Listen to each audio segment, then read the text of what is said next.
ዘውዱ ሾው በመላው አውሮፓ የሚኖሩ ኢትዮጵያውያንና ትውልደ ኢትዮጵያውያን በማህበራዊ ኢኮኖሚያዊና ፖለቲካዊ ጉዳዮች ዙሪያ ያላቸውን ሁለንተናዊ ተሳትፎና እምቅ የህይወት ተመክሮ በጥልቀት የሚዳስስ በይዘቱ ለየት ያለ በአዝናኝ ገጠመኞች የተሞላና በማራኪ ጨዋታዎች የተኳለ ቴሌቪዥን ፕሮግራም ዘውዱ ሾው ቁም ላለው ቁም ነገር ሲሹም ለተዝናኖት በያሉበት ዘውዱ ሾው።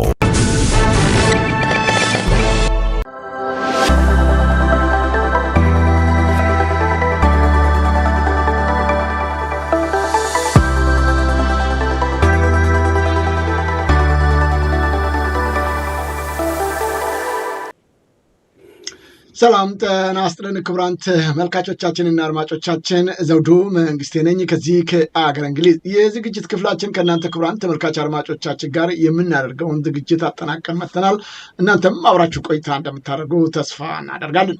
የዛሬ እንግዳችን የሕክምና ባለሙያ ናቸው። ዛሬ ብዙ ፖለቲካ የለንም። የምናወራቸው ነገሮች ሁሉ በኢትዮጵያ ምሁራኖች ጉዳይ ላይ ያነጣጠረ በተለይም የቀዳሚ የኢትዮጵያን ሐኪሞችን በተመለከተ የምናወራቸው ብዙ ጉዳዮች አሉ። ዛሬ እንግዳችን በተለይም በኢትዮጵያ ሐኪሞች ዙሪያ ጥናትና ምርምር በማድረግ መጽሐፍ ጽፈዋል። ከዛም በተጋዳኝ በኢትዮጵያ በተለይም እውቅና በመስጠትና በእነዚሁ የኢትዮጵያ ቀደምት ሐኪሞች ስያሜም በተለያዩ ዩኒቨርሲቲዎች ጭምር ሳይቀር ተማሪዎችን እያስተማሩ በሕክምና ሙያና በሌሎችም ላይ እገዛ የሚያደርጉ ናቸው። የዘውዱ ሾው ሚዲያም ከዚህ ቀደም ወደ ኢትዮጵያ በመግባት ይህንን ጉዳይ ተከታትሎ ትልቅ ዶክመንተሪ ፕሮግራም መስራታችን የሚዘነጋ አይደለም። ዛሬ ደግሞ የማቀርባቸው እንግዳችን በተለይም በእነዚህ የኢትዮጵያ እውቅ ሐኪሞች የቀደምቶቹ ማለት ነው የሰሯቸውን ስራዎችና ሌሎችንም ጉዳዮች በተመለከተ አስታውሰዋቸዋል። ብዙ ጊዜ ኢትዮጵያኖች እንደምታውቁት የራሳችንን ባለሙያዎች፣ የራሳችንን ምሁራኖች፣ የራሳችንን ሳይንቲስቶች፣ የራሳችንን ወገኖች በተለያየ ሙያ የተሰማሩ አንቱታን ያተረፉትን ማመስገን አልለመደብንም። ብዙ ጊዜ ካረፉ በኋላ አይ ከሌ የሚባል ሰውዬ ብለን ከመናገር በዘለለ በህይወታቸው እያሉ ወይም በእነሱ ስም ደግሞ መልካም ነገር መስራት አልተለመደብንም። ይሁን እንጂ የዛሬ እንግዳችን በሚገርም ሁኔታ መጽሐፍ ጽፈዋል። በጣም አንስተዋቸዋል። በተጨማሪም ደግሞ በእነዚሁ ሐኪሞች ስም ትልቅ ተቋም በመመስረት ብዙ ድጋፍ እያደረጉ ከሚገኙት ቀዳሚ የኢትዮጵያ ምሁራን አንዱ ናቸው። ከእሳቸው ጋር የምናደርገው ውይይት እንድትከታተሉ ከወዲሁ በማክበር እጋብዛለሁ። አብረን ቆይ። ክቡራን ተመልካች አድማጮቻችን በጣም አመሰግናለሁ። እንግዳችን ዶክተር ዛሬ በጣም የምወደው ርዕሰ ጉዳይ ላይ ነው እርስዎን ለማነጋገር የፈቀድኩት የወደድኩት። ምክንያቱም ኢትዮጵያ እንዳለመታደል ሆኖ እንዳልኩት በጣም ጀግና በወታደሩም ስንሄደው፣ በሳይንሱም ስንሄደው፣ በኢኮኖሚስቱ በሁሉም ሙያ እውቅ ሰዎች ያሉን፣ ግን የራሳችንን ሰው ከማድነቅ ይልቅ በነጮች ላይ የምንንጠለጠልበት አለ። እርስዎ ግን ይህንን አሳልፈው በተሻለ ሁኔታ እንደው መጽሐፍ እስከ መጽሐፍ ደርሰዋል እና እንደው በቅድሚያ በጣም አመሰግኖታለሁ። ይህንን ተግባር በመፈጸመው እግዚአብሔር ይስጥልን ነው የምለው በተመልካች አድማጮቻችንም ስም። ጤና ይስጥልኝ። ሰላም ዶክተር ዘርጋባቸው። እንደው እስቲ ከሰላምታ ልቀድም። እንዴት ኖት? አቶ ዘውዱ እኔም በጣም አመሰግናለሁ ስለጋበዝከኝ። እንደውም በበለጠ መናገር በፈልገው የዚህ ሐኪም ወርቅነህና መላኩ በያኑ ሶሳይቲ ከዚህ በፊት ጋብዞ በአንተ ፈቃደኝነት እስከ ባህር ዳር ድረስ አብረን ሄደን ከዛም አምቦ ሁሉ ሄደን ከዛ ያለውን ሁኔታ በደንብ መዝግበህ በትልቅ ደረጃ ያዘጋጀ እና የረዳህን ሰው ስለሆንክ ስለምታደርገው አስተዋጽኦ በመጀመሪያ ማመስገን እፈልጋለሁ። ይህም ትልቅ ነገር ነው። እንደውም ያለ ፍቅር ለታሪክ ያለ ፍቅር ብዙ ጊዜ ስትመሰክር ሰምቻለሁ። ከዚህ በፊት በተገናኘንበት ጊዜ ሜክሲኮ ድረስ ሁሉ ሄደህ ያለን ስለ ኢትዮጵያ የቀደመ ታሪክ መዝግበህ እንደመጣህና እንዳጋራኸኝ አልረሳም። ስለዚህ ዝግጅት እዚህ ላይ ስለጋበዝከኝ ምስጋናዬን አቀርባለሁ። በጣም አመሰግናለሁ ዶክተር ዘርጋባቸው። እንግዲህ እርስዎ መጽሐፍ ጽፈዋል። ወደኋላ መጀመሪያ እርስዎ ከጻፉት መጽሐፍ ልነሳ። ይህንን መጽሐፍ ጽፈው ለገበያ ማውለውታልና ምንድን ነው የዚህ መጽሐፍ ዋና ዓላማ? የእርስዎን ህይወት ታሪክና ሌሎች የሚዳስስ ነው። በተወሰነ ደረጃ እኔም አንብቤዋለሁኝ። እስቲ እንደው ትንሽ ለተመልካቾቻችን ቢያካፍሉልኝ። ይሄ ቀደም ብዬ የጻፍኩት መጽሐፍ ነው። ምንድነው የሚለው አርዕስቱ ያው ገመቹ ኤንድ ማይንድፉልነስ ይላል። ፊዚሽያንስ ጀርኒ ፍሮም ባኮ ኢትዮጵያ ቱ ብሮንክስ ኒውዮርክ የሚል መጽሐፍ ነው። ይህ በአጠቃላይ ስለ ራሴ ህይወት ጉዞ ነው የጻፍኩት። መጀመሪያ ትምህርት የጀመርኩት ባኮ ነው። ባኮ ወለጋ ድንበር ላይ ጊቤ ላይ ያለ ትንሽ ከተማ ነበረች ነች አሁንም። እና እኔ የተወለድኩት ቱሉ ማራ የሚባል ገጠር ውስጥ ነው። ግን ትምህርት የጀመርኩት ግን ባኮ ነው። ቱሉ ማራ ከባኮ ሩቅ አይደለም። እንግዲህ ገመቹ ያልኩበት ምክንያት ደግሞ የአያቴን ስም ለመጥቀስ ነው። ልጄም ደግሞ በዛ ተጠርቷል። ገመቹ ማለት እንደምታውቁት ደስታ ማለት ነው። ፊት አውራሪ ገመቹ አያቴ ማጮ ከወንድማቸው ጋር ዘምተው ወንድማቸው እዛው ሲሰዋ እሳቸው ደግሞ ያው ንቅናቄውን ለመቀጠል ከተከታዮቻቸው ጋር ተመልሰው ወደ ተወለዱበት አካባቢ መጥተው ነበረ አዲስ አበባ ሲያዝ እና ትልቅ ታሪክ ያላቸው ሰው ናቸው። የእሳቸውን ታሪክ ብዙ ስሰማ ያደግኩ ስለሆነ የእሳቸው ስም በጣም ታሪካቸውን በጣም ደስ ስለሚለኝ በእሳቸው ስም ከዛም በልጄ ስም አድርጌ ስለ ራሴ ህይወት ያሳለፍኩበትን ከአምቦ ጀምሬ ከባኮ ጀምሬ አምቦ ከዛም ደግሞ አለሚያ ኮሌጅም ገብቼ ነበር። ከዛ ሜዲካል ስኩል ጨርሼ ወደ አሜሪካ ድረስ ከመጣበት ያለውን ጉዞዬን በተለይም አክሱም አገልግዬ ያለው አክሱም ሆስፒታል የነበረውን ሁኔታ የደረሰብኝን ነገሮች በጦርነቱ ውስጥ ነበር ያሳለፍኩት። ያንን ሁሉ በዝርዝር የጻፍኩበትና አሜሪካን አገርም ከመጣው በኋላ እዚህ ያከናወንኩትን በተለይም ደግሞ አንድ መጨረሻ ላይ የጠቀስኩት ወደ ደቡብ አፍሪካ ከአሜሪካን ኮሌጅ ኦፍ ፊዚሽንስ ጋር ያኔ ፒፕል ቱ ፒፕል የሚል ፕሮግራም ነበረ። በዛም ወደ ሳውዝ አፍሪካ ድረስ ሄጄ የተመለስኩበትና ያሳለፍኩትን ጉዞ ነው መጽሐፉ ላይ የዘረዘርኩት። ይሄም እንግዲህ ቀደም ያለውን አቤት ይሄም እንግዲህ ቀደም ብዬ ከኢትዮጵያ ከመጣት በፊት ያለውን በሪሰርች ላይ ያደረግኩትን ክንውን የመጣሁትም ያው ሪሰርቸር ሆኜ ነው የመጣሁት። የየል ዩኒቨርሲቲ ነው ያሳለፍኩት። ለተወሰነ ዓመትም እዛ ነው የሰራሁት። ከዛ በኋላ ግን ያው ወደ ሕክምና ሙያ ተመልሼ መጀመሪያም ሐኪም ሆኜ የጨረስኩት ጥቁር አንበሳ ሆስፒታል ሲሆን ከዛ ተመልሼ ሪሰርቸር ሆንኩኝ። ከሪሰርች ወጥቼ ደግሞ ያው እንደገና ወደ ከበሽተኞች ጋር መስራቱን ስለመረጥኩኝ ከላቦራቶሪ ይልቅ ወደዚህኛው ዞሬ አሁንም በኢንተርናል ሜዲሲን እና በጀሪያትሪክስ ለረዥም ዓመት ከ35 ዓመት በላይ እዚሁ ኒውዮርክ እየሰራሁ ነው ያለሁት። በጣም አመሰግናለሁ። እና መጽሐፉ ይሄንን ያካተተ ነው። ልክ ነው። በጣም ጥሩ ነው። የተወሰነውን እኔም አልጨረስኩትም እንጂ አንብቤዋለሁ። በጣም ኢንተረስቲንግ የሆነ ስቶሪ ነው። በጣም ለትውልዱ ማሳለፍ ተገቢና አስፈላጊ ነገር ነው። ምክንያቱም ብዙ ጊዜ በጽሁፍ የምናስቀምጣቸው ነገሮች ከታሪክ ወደ ታሪክ እየተሸጋገሩ ስለሚሄዱ ተገቢና አስፈላጊ ነው። ዛሬ እንግዲህ ወደ ጋበዝኩት ወደ ዋናው ጉዳይ ላምራ። እንግዲህ በምስሉ ላይ ተመልካች አድማጮቻችንም ያውታል። ይህ መጽሐፍ እንግዲህ በአማዞንም አለ። እርስዎ ደግሞ በዲቴል ያስረዱናል። እነዚህ የኢትዮጵያ እውቅ ሐኪሞች ናቸው። ሐኪም ወርቅነህ ሲነሳ እንግዲህ ብዙዎቹ ኢትዮጵያኖች ያውቃሉ ከዳግማዊ ምኒልክ ዘመነ መንግስት ጀምሮ ስለሰሯቸው ስራዎች እና ስለ ሌሎችም እስቲ ይግለጹልን። ምን አነሳሳዎት? እንዴት አሰቡ ይህንን መጽሐፍ ለመጻፍ? ዶክተር ዘርጋባቸው። እንግዲህ እኛ ማህበር አለን እዚህ በሰሜን አሜሪካ የምንገኝ ኢትዮጵያውያኖች ተሰባስበን ያቋቋምነው ከ10 ዓመት በፊት ያቋቋምነው ማህበር አለ። ማህበሩ በእነዚህ ሁለቱ ስም ነው የሚጠራው። እነዚህ ሁለቱ የመጀመሪያ ኢትዮጵያን ሐኪሞች ናቸው። ዌስተርን ትሬንድ ኢትዮጵያ ሐኪሞች ናቸው። በማህበራችን ውስጥ ብዙ ውይይት እናካሄዳለን። አንዳንድ ነገሮችን ኢትዮጵያ ሜዲካል ስኩልም በተለይ ባህር ዳር ላይ ነው ብዙ ያተኮርነው የነበረው። አንዳንድ ተማሪዎችን እንረዳለን እና ማህበሩ በእነዚህ በአባሎቹ ብቻ የታገዘ ለብዙ ዓመት አገልግሎት ሰጥቷል።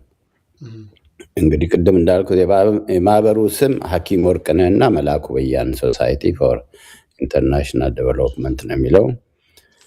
እውቀትን ትራንስፈር ለማድረግ ቴክኖሎጂን ትራንስፈር ለማድረግ ከዛም ደግሞ አንዳንድ ጤና ነክ ውይይቶችን በማድረግ እና እርዳታ በመስጠት ላይ ያተኮረ ማህበር ነው እና በማህበራችን ስም ብዙ ሐኪሞችን ደግሞ ሲኒየር ሐኪሞችን ኦነር አድርገናል ለረዥም ጊዜ። እነዚህን ሐኪሞች ኦነር ያደረግናቸው ባደረጉት አስተዋጽኦ ለረዥም ዓመት ባበረከቱት አስተዋጽኦ ስለሆነ የሁሉንም ታሪክ እስቲ አንድ ላይ ሰብሰብ አድርገን ብንጽፈው ጥሩ ነው የሚል ሀሳብ አቀረብኩኝ እና አብዛኛውን አንዳንዶቹ የራሳቸውን አውቶባዮግራፊ በአጭሩ እንዲጽፉ ነው የጠየቅኳቸው። ሌላዎቹን ግን እኔ ራሴ ምርምር አድርጌ ባለኝ ግንዛቤ የጻፍኩት ነው። ከዛ ኤዲት አድርገን በማህበራችን አንደኛ መጽሐፍ ለመሸጥ ብቻ ሳይሆን መጽሐፍ ለመሸጥ አይደለም የተጻፈው፣ እነሱን ለማስተዋወቅ ነው የተጻፈው። እነሱ ማንነታቸውን ለማስረዳት ምን አስተዋጽኦ እንዳደረጉ ለማሳወቅ፣ ወጣቱ ትውልድ ደግሞ ከዚች ጅምር ተነስቶ ሰፋ አድርጎ ወደፊት ምርምር እንዲያደርግ ምክንያት ለመሆን ነው ይህን መጽሐፍ የጻፉ ነው። ስለዚህ እኔ ያው መጽሐፉን ያጠናቀርኩት እኔ ነኝ። ዋናው እነዚህ ሁለቱ ሐኪሞች ብቻ ላይ አይደለም ያተኮር ነው። እስቲ ዶክተር ብዙዎቹም ታላላቅ እዚህ ውስጥ የተካተቱት የተወሰኑ ሐኪሞች እንግዲህ እዚህ መጽሐፍ ውስጥ መጀመሪያ ላይ አሁን መጀመሪያው በእነሱ ስም ቢሆንም የእነሱ አሁን የሐኪም ወርቅነህ መጽሐፍ ጽሁፍ እዚህ አንድ ቻፕተር አለ፣ አጠር ያለ ነው። መጀመሪያ ስለ ሶሳይቲያችን ነው የጻፍኩት።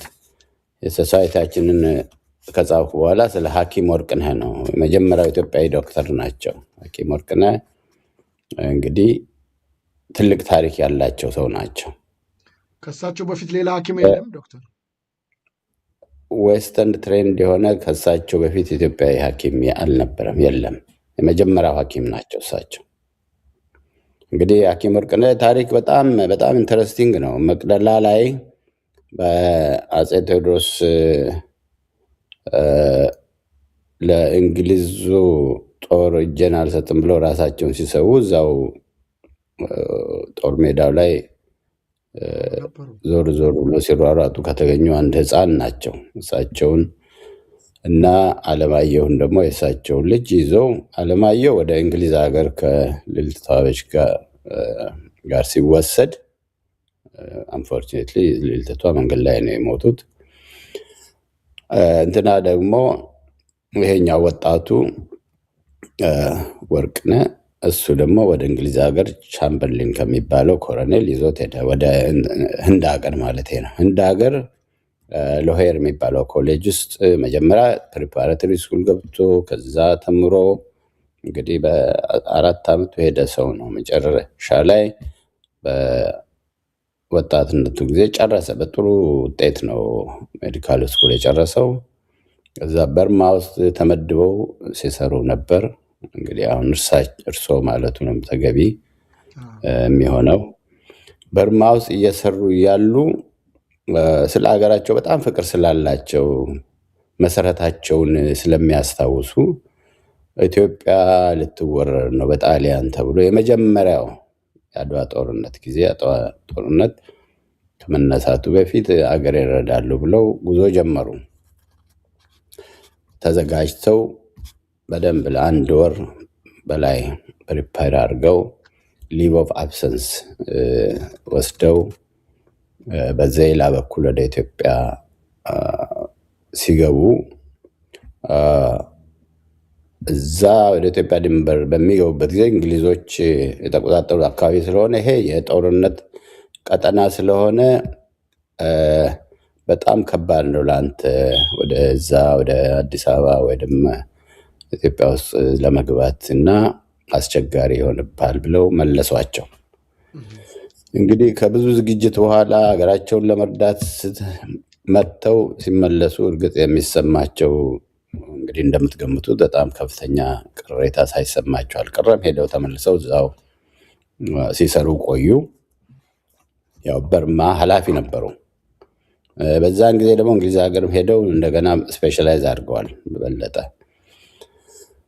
በኋላ ከአድዋ ጦርነት በኋላ አፄ ምኒልክ ስለኚህ ሰውዬ ይሰማሉ። የብሪቲሽ ወታደሮች አሉ ኦፊሰሮች፣ ያኔ ያገኟቸው ስለነዚህ ሰው ሲነግሯቸው ተላልከው መልእክት ልከውላቸው እንዲመጡ ያደርጋሉ። እንግዲህ መጀመሪያ የመጡት በአፄ ምኒልክ ጊዜ ነው። መጥተው የአፄ ምኒልክም ሐኪም ሆነው አገለገሉ። የመጀመሪያውን ክሊኒክ አራዳ ላይ አዲስ አበባ በድንኳን ውስጥ ያቋቋሙ ሰው ናቸው። ስለ ጤና ሲያስተምሩ ነበረ። ብዙም ደግሞ ወጣቶችን እንደ ሀገር ሄደው እንዲማሩ የረዱ ናቸው።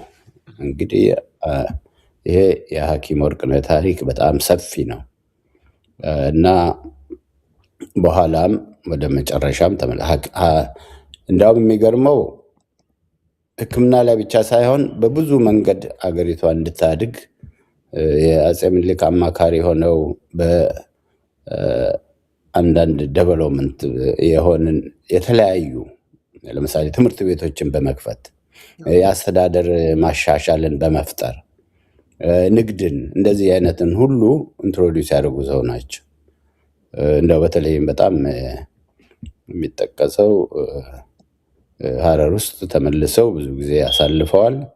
አሰበ ተፈሪ ላይ በጣም ጥሩ ትምህርት ቤት አቋቁመው እዛም አስተዳዳሪ ሆነው መልካም አስተዳደርን ኢንትሮዲውስ አድርገዋል። በኋላም ተመልሰው ወደ ህንድ ሀገር ሄዱ። በዛ አልቆመም። በጃንሆይ ጊዜም ተመልሰው መጡ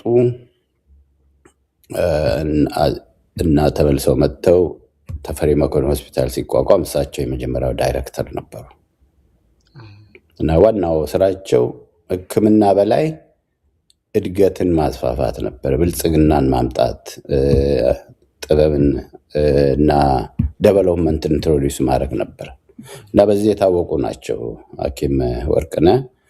በዛኔያ ሁለተኛው የጣሊያን ወረራ ጊዜ ግን አምባሳደር ሆነው ወደ እንግሊዝ ሀገር ተልከው ነበር። ይሄ ነው እንግዲህ እሳቸው ታሪክ። አምባሳደርም ነው።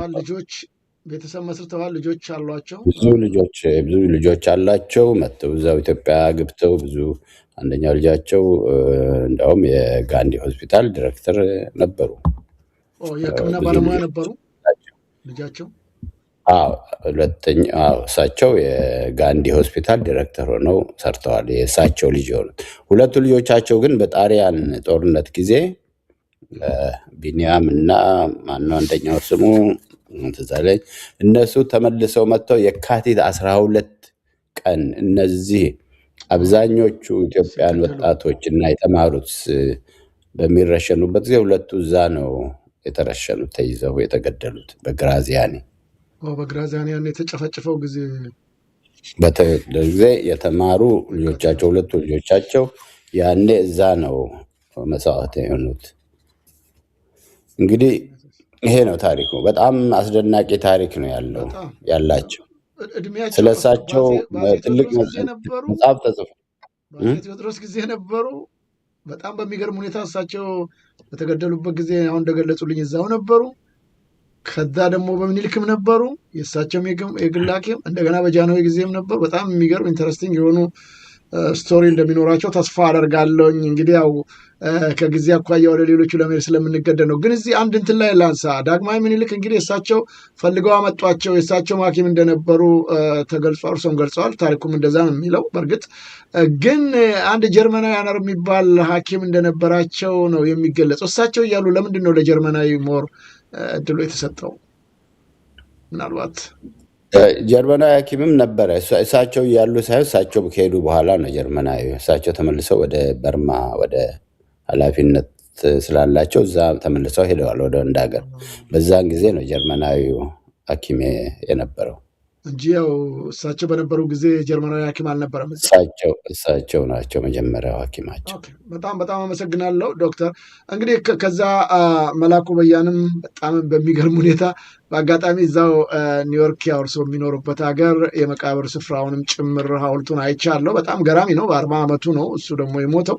በጣም ትልቅ ስራ የሰራ ነው። በኢትዮጵያ ጉዳይ ላይ ትልቅ አስተዋጽኦ ካበረከቱት የኢትዮጵያ ሐኪሞች ቀዳሚው ነው።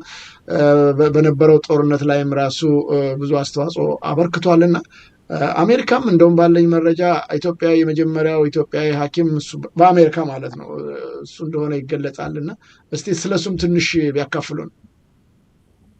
የመላኩም ታሪክ በጣም ደስ ይላል። እንደውም 86ኛ መታሰቢያ በዓሉን የእሱን መታሰቢያ የዛሬ 2-3 ሳምንት አክብረናል በቅድስት ማርያም ቤተክርስቲያን ዝግጅት አድርገን ከዛ ስንጨርስ ወደ መቃብሩ ቦታ ያው አቶ ዘውዱ አንተም ያየኸው መቃብር ነው። እዛ መቃብሩ ጋር ሄደናል። እንግዲህ 86ኛ ዓመቱን ነው። መላኩ ታሪክ በጣም አስደሳች ነው። ያደገው ሐረር ራስ መኮንን ግቢ ነው። ከአልጋ ወራሹ ጋር በቅርበት ሆነው አልጋ ወራሹ ተፈሪ መኮንን ነበሩ። በዛን ጊዜ ከልዕልት ዘውዲቱ ጋር በመሆን ተመካክረው 3-4 ኢትዮጵያውያን ህንድ ሀገር ሄደው እንዲማሩ ተፈቀደላቸውና ተላኩ። ነገር ግን ህንድ ውስጥ ያለው አስተዳደር ኮሎኒያሊስት ነው፣ በእንግሊዝ ኮሎኒ ስር ስለነበረች አልጣማቸውም። እነዚህ ኢትዮጵያውያኖቹ ኢትዮጵያ በነፃነት የኖረች ሀገር ነች፣ እነሱም ደግሞ የራሳቸው ኩራት ያላቸው ይመስለኛል እና ስላልተስማማቸው እንደ አጋጣሚ ሆኖ ሴቷ ልጅ እዛው በህመም አረፈች። ወንዶቹ ግን ተመልሰው መጥተው ከጃንሆይ ልዩ ደብዳቤ አጽፈው እኛ መማር የምንፈልገው አሜሪካን ሀገር ሄደን ነው መማር የምንፈልገው ብለው ደብዳቤውን ይዘው ወደ አሜሪካ ይመጣሉ። በዛን ጊዜ የአሜሪካ ፕሬዚዳንት የነበረው ሃርዲንግ የሚባል ነበረ። ፕሬዚዳንት ሃርዲንግ እንግዲህ ይሄ የሆነው በ1921 ዓመተ ምህረት ገደማ ነው። አምጥተው ያንን ደብዳቤ ለፕሬዚዳንት ሃርዲንግ ይሰጣሉ። ፕሬዚዳንት ሃርዲንግ የኦሃዮ ሰው ነው፣ የአሜሪካ ፕሬዚዳንት ነው፣ የተመረጠው ከኦሃዮ ነው። ስለዚህ ፕሬዚዳንት ሃርዲንግ ወደ ኦሃዮ ይልካቸዋል እነዚህ ልጆች እዛ ሄደው እንዲማሩ። ከዛ ፕሪፓራቶሪ ስኩልን ከጨረሱ በኋላ ኩንግስከም ኮሌጅ የሚባል ኮለምበስ ኦሃዮ ገብተው ዲግሪያቸውን ያገኛሉ። በሻህ ሀብተወልድ ወርቁ ጎበና ነበር ሁለቱ፣ ሌሎቹ ከሱ ጋር የሄዱት እነሱ ዲግሪያቸውን አገኙ። መላኩ ግን የመጀመሪያው ኢትዮጵያዊ ነው ዲግሪ ለማግኘት አሜሪካን ሀገር ውስጥ በዲግሪ ለመመረቅ። እሱ ግን በዛም አላቆመም። ሄዶ ወደ ሃዋርድ ዩኒቨርሲቲ ቀይሮ በሃዋርድ ዩኒቨርሲቲ ሕክምና ዲግሪውን አገኘ። በሻህ ሀብተወልድ ግን ተመልሶ ወደ ሀገሩ ሄዶ ያኔ እሱም በየካቲት 12 ከተገደሉት ወጣቶች የተማሩ ወጣቶች አንዱ ነበር። መላኩ በያን ግን ያው ዲግሪውን ከጨረሰ በኋላ ትምህርቱን ጨርሶ ወደ ኢትዮጵያ ተመልሶ ነበር። ከዛ በፊት እሱም ተመልሶ በኦጋዴን ባለቤቱ አፍሪካን አሜሪካዊት ነች። ከእሷ ጋር ሄዶ ኦጋዴን ሲያገለግል ነበረ ቀይ መስቀል ውስጥ። ሁለተኛው ጦርነት እንግዲህ ሁለተኛው የፋሽስት ጦርነት ብለን የምንጠራው የጣሊያን ጦርነት በሚነሳበት ጊዜ ማይጨው ዘመተ። የኡጋዴኑን ስራውን ትቶ እንግዲህ ሁሉም ወደ ጦር ግንባር መሄድ ስለነበረበት እሱም ማይጨው ላይ ዘመተ። እዛ አገልግሎት ሲሰጥ የተጎዱትን የቆሰሉትን ሲያክም ያው ጦርነቱም የማያዋጣ መሆኑ ሲታወቅ ንጉሠ ነገሥቱ ወደ እስራኤል በእስራኤል በኩል አድርገው ወደ ዩሮፕ ሲሄዱ አብሮ ሄደ። ስለዚህ እዛ ሲደርሱ የተቀበሏቸው እንግሊዝ ሀገር ሲደርሱ የተቀበሏቸው አንደኛው እንግዲህ ሐኪም ወርቅነህ ያኔ አምባሳደር ነበሩ። እዛ ነው የተቀበሏቸው። ከዛ መልአኩ እንግዲህ ወደ አሜሪካን ሀገር እንደ አምባሳደር ሆኖ ነው የተላከው። ተመልሶ እዚህ ስለ ኢትዮጵያ ሁኔታ እንዲያስረዳ እንቅስቃሴ እንዲያደርግ ተብሎ ተልኮ እዚህ ከባለቤቱ ጋር ሆነው በተለይም ቅርበት ነበረው ከሲልቪያ ፓንክረስት ጋር። ሲልቪያ ፓንክረስት እንግሊዝ ሀገር ብዙ ውጊያ ያካሄደ ስለ ኢትዮጵያ ኮዝ የምትጽፍ ነበረች። እንግዲህ እነ ፓንክረስት እንትን ናቸው እናት ማለት ነው። እና ከነሱ ጋር ግንኙነት እያደረገ እዚህም ካሉት ደግሞ አፍሪካን አሜሪካንስ ጋር የካሪቢያን ጋር ብዙ ንቅናቄ ከእንደነ ማርከስ ጋርቨስ ጋር ሆነው ስለ ኢትዮጵያ ኮዝ ብዙ እንቅስቃሴ ያደረገ በተለይም ቮይስ ኦፍ ኢትዮጵያ የሚል መጽሔት በየሳምንቱ እያሳተመ ከቤት እየሄደ ኢትዮጵያን ጉዳይ ሲያስረዳ የቆየ ለሀገሩ አምባሳደር የሆነ በጣም ብዙ አስተዋጽኦ ያደረገ ሐኪም ነው። የሚገርመው በልጅነቱ ነው ያረፈው። ደግሞ ገና በ40 ዓመቱ በጣም የሞተው በ40 ዓመቱ ገደማ ነው። እንግዲህ ሀገር ኢትዮጵያ ከጣሊያን ነፃ ለመውጣት 1 ዓመት ሲቀራት ነው እሱ ያረፈው እና በጣም አድካሚ ስራ ነበር የሚሰራው እና በዛው ምክንያት ያው የሞተው ያው ኒሞኒያ ነው የያዘው። የዴት ሰርቲፊኬቱንም ያው ከዚህ ከሮክላንድ ካውንቲ እንትን ነው። ይሄኛው መቃብሩ ነው አሁን የምታሳየው 1900 እስከ 1940 ነው ያረፈው እሱ። ከ1 ዓመት በኋላ ኢትዮጵያ ነፃ ወጣች። ይሄ የምታሳየው 86ኛ ዓመቱን መታሰቢያ ባከበርንበት ጊዜ እዛ ሐውልቱ ጋር የተነሳው ነው እና በጣም ትልቅ አስተዋጽኦ ያደረገው።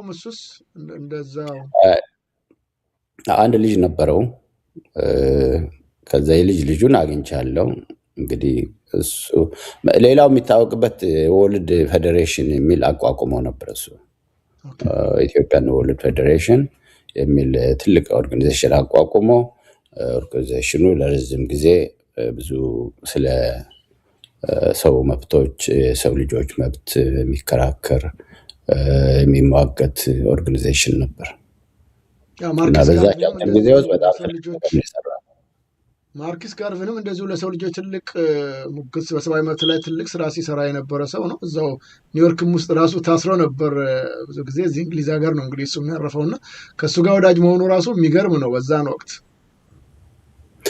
በጣም ፕሮሚነንት የሆኑ አፍሪካን አሜሪካንስ ጋር አብረው፣ ሌላው ደግሞ ብዙዎቹ ኢትዮጵያ ሄደው እንዲያገለግሉ ከነፃነት በፊት ነው፣ ቀደም ብሎ የተጀመረ ነው። አሁን ለምሳሌ ኮሎኔል ሮቢንሰን የአውሮፕላን አብራሪው ቀደም ብሎ ነው እንግዲህ እሱ ከጦርነቱ በኋላ ሳይሆን ከጦርነቱ በፊት እዛ እንዲሄዱ ብዙዎቹ ኢትዮጵያ ሄደው እንዲያገለግሉ እንቅስቃሴ ያደረገና አስተዋጽኦ ያደረገ ሰው ነው።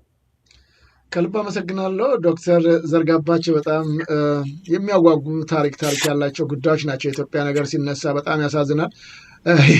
የቀድሞ ታሪካችን በጣም ነው የሚገርመው። እንግዲህ ለሀገሩ ብሎ አንድ ሰው ብቻውን ዶክተር መላኩ በያን እንግዲህ ጋዜጣን በመጻፍ መጽሔቶችን በማውጣት ፌዴሬሽን በማቋቋም በኢትዮጵያ ጉዳይ ላይ ያደረገው አስተዋጽኦ ቀላል አይደለም።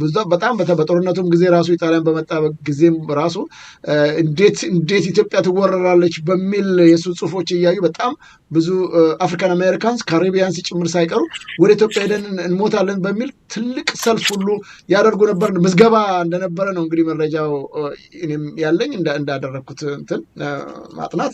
ስለዚህ እንደዚህ የሚሰሩ ሰዎችን እርሶም አውጥተው ዛሬ በታሪክ ላይ በመጽሐፍ ማስቀመጠው በጣም የሚያበረታታ ነገር ነው። እንደው ልክ እንደነዚህ በጣም የሚያጓጓ ታሪክ ካላቸው እርሶ ያገኙት መጽሐፉ ላይ ከከተቷቸው እንደው አንድ ሁለቱም ቢጠቅሱልኝ። በጣም በርካቶች እንደሆኑ አይቼዋለሁ፣ ግን በርካቶች ናቸው፣ በጣም በርካቶች ናቸው። አሁን አስተማሪ ከነበሩት አንዱ እንግዲህ ፕሮፌሰር አስራት ወልደየስ ናቸው። ፕሮፌሰር አስራት ወልደየስም ትልቅ ታሪክ ያላቸው በቀጥታ በቅርብ ማቃቸው ስለሆነ ስለሳቸውም ታሪክ በአጭሩ እዚህ መጽሐፍ ላይ ጽፌዋለሁ። በእኔ ግንዛቤ መሰረት ነው የጻፍኩት። እስቲ ስለሳቸው ትንሽ ያውሩኝ። ምንድን ነው የሳቸውስ ታሪክ እንደው አጠር አድርገው? ፕሮፌሰር አስራት ያው እንግዲህ እሳቸው የተማሩት እንትን ተፈሪ መኮንን ከጨረሱ በኋላ ግብፅ ሀገር ሄደው የመጀመሪያ ዲግሪያቸውን አገኙ። ከዛ በኋላ እንግሊዝ ሀገር ነው ስፔሻላይዝ ያደረጉት ኤድንብራ እና እዛ ጨርሰው መጥተው ከዛ ሰርጀሪ ነው ያጠኑት። የመጀመሪያው እንትን የሰርጀሪ ኃላፊ ሆነው ኢትዮጵያዊ የሰርጀሪ ዲፓርትመንት ኃላፊ ሆነው ሰርተዋል። ሁላችንም አስተምረውናል። ብዙዎቻችን እንግዲህ በዛን ጊዜ በሳቸው ጊዜ ትምህርት ቤት የገባ ነው ኮሌጅ የገባ ነው ማለት ሜዲካል ስኩል ውስጥ አስተምረውናል በተወሰነ ደረጃ።